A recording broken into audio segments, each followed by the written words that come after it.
Hello guys, welcome to my channel. તો અત્યારે SCPDC એટલે કે admission committee for professional diploma courses છે. તેમાં કયા કયા ડિપાર્ટમેન્ટ એટલે કે ડિપ્લોમામાં કઈ કઈ બ્રાન્ચ તમને મળે છે આફ્ટર 10th 10મું ધોરણ ભણ્યા પછી તમે કોલેજમાં કઈ કઈ બ્રાન્ચમાં ડિપ્લોમામાં એડમિશન લઈ શકો છો. તો તેના પહેલાં આપણે જોઈ લઈએ એસસીપીસીનું આ એડ્રેસ છે. એલડી કોલેજમાં તેનું મેઇન સેન્ટર આવેલું છે. તેનો ફોન નંબર છે હેલ્પલાઇન નંબર 24/7 અને તેનો મેલ આઈડી પણ છે. તમને કોઈ પણ ડાઉટ હોય તો તમે આ ફોન નંબર ઉપર કોલ કરી શકો છો. તો આ બધી એન્જિનિયરિંગમાં તમે ડિપ્લોમામાં એડમિશન લેવું હોય તો આ aeronautical, agriculture, aircraft, biomedical, ceramic, computer, civil, CS, IT, એવી રીતના આ બધી મિકેનિકલ, મેકાટ્રોનિક્સ, પેટ્રોકેમિકલ, પ્લાસ્ટિક, ટેક્સટાઇલ, તો આ બધી 45 જે બ્રાન્ચ છે તેનું અહીં તમને એક કેટાલોગ એટલે કે એક બુક આપેલી છે. તેમાં તમે એસસીપીસીની વેબસાઇટમાં જોઈ શકો છો.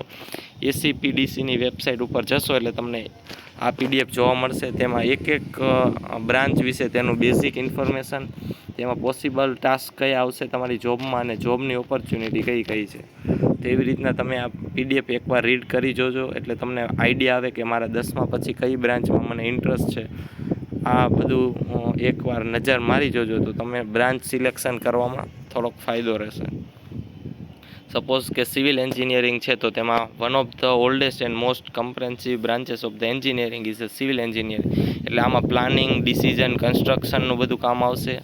પછી એમાં ટાસ્ક કયા છે તો જોબ લેઆઉટ બનાવવાનું, મેકિંગ પ્લાન્સ, એક્ટિવિટીઝ પર શિડ્યુલ બનાવવાનું, તમારે પ્લાન્ટને એક્ઝિક્યુટ કરવાનો, વેરિયસ સર્વિસ પ્રોવાઈડ કરવાની, કોન્ક્રીટ ડિઝાઇન કરવાની, આવું બધું આવશે. અને જોબ ઓપોર્ચ્યુનિટી કઈ છે તો કે અત્યારે સાઇટ વર્ક આવે છે એન્જિનિયરિંગમાં, કોન્ટ્રાક્ટરમાં આવે, સર્વેયર આવે, મ્યુનિસિપાલિટીના અથવા તો ગવર્મેન્ટ જે ટેન્ડર ભરતા હોય તેમાં પણ એન્જિનિયરિંગ હાયર સ્ટડી માટે પણ તમે જઈ શકો છો.